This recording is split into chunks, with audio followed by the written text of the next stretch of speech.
ఒకటే పిచ్చి పట్టుకున్నది. ఇక ఆ పిచ్చి నాకు అర్థమే అవుతలేదు. ఏది వచ్చినా సరే రోడ్డు ఎక్కుతారు, గోడల మీద రాస్తారు. అరే నాయన, మా తాతలు ముత్తాతలు 10 తరాల నుంచి మేము హిందువులమే, మేము దేవుళ్ళకు పూజలు చేసిన వాళ్ళమే. దేవుడు అంటే గుడిలో ఉండాలి, భక్తి గుండెల్లో ఉండాలి. బజార్లో పడితే వీధులకెక్కి అరిస్తే అది భక్తి కాదు. ఇతరులను అవమానిస్తే అది గొప్పతనం కాదు.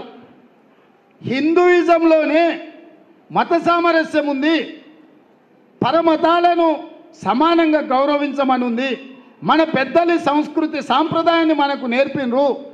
ఊర్లలో పీర్ల పండుగ ఎవరు చేస్తారా? మనం కాదా చేసేది, సాయబులు చేస్తారు. ఏ ఊర్లో పీర్ల పండుగ ఉన్నా మనమే ముందుగాలు ఉంటుంది. ఏ రంజాన్ ఉన్నా మనమే పోయి అల్లాయి బల్లాయి వాళ్ళతో కలుస్తుంది. మన ఇంట్లో దసరా పండుగ ఉంటే ముస్లిమ్స్ మన ఇంట్లోకి వస్తలేరు. క్రిస్మస్ ఉంటే మనం పోయి చర్చిలో పోయి వాళ్ళని కలిసి వస్తలేమా? కేక్ తినొస్తలేమా?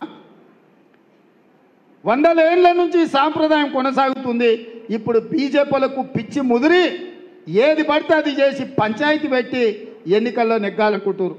ఇవాళ వాళ్ళ ఎన్నికల కోసం పంచాయతీ పెడితే రేపు మన ఊర్లో కలిసి ఉండేది మనమే కదా. చిచ్చామాము అని పిలిచేది మనమే, కలిసి ఉండేది మనమే కదా. రేపు వీడు పోతాడు ఓట్లు తెప్పించుకొని, రేపు కలిసి ఉండేది ఎవరని నేను అడుగుతున్నా. అందుకే బీజేపీ చేసే ప్రచారంలో పడకండి. మోడీ 10 ఏళ్ళు ఏది చేయలే. ఇండ్లు ఇస్తా అన్నాడు, ఇయ్యలే. రైతులకు ఆదాయం 2 చేస్తా అన్నాడు, చేయలే. పేదోడి ఖాతాలో 15 లక్షలు వేస్తా అన్నాడు, పైసా కూడా వేయలే. ఏమి చెయ్యలేదు, ఏమి ఇయ్యలేదు. అందుకే చెప్పుకోనికి ఏమీ లేక ఏదో ఒకటి తీట పంచాయతీ పెట్టి ఆ పంచాయతీతోని ఎన్నికలలో నెగ్గాలని చూస్తారు. అందుకే అట్లాంటి వాటి జోలికి పోకండి. మనందరం కలిసికట్టుగా ఉందాం. కొడంగల్ నియోజకవర్గం అంటేనే మనకు ఒక మత సామరస్యంతో కూడుకున్నది. మనందరం కలిసికట్టుగా ఉండాలి. తప్పకుండా ఇక్కడ నుంచి ఎంత మెజార్టీ ఇస్తారు? కొడంగల్ నుంచి ఏం చెప్తలేరు? ఎంత ఇస్తారు మెజార్టీ? ఎంత ఇస్తారు? గట్టిగా చెప్పాలి. ఏంద్రా నాయన, ఏం రఘు ఏం భోజనం పెట్టలేదు ఆయనది?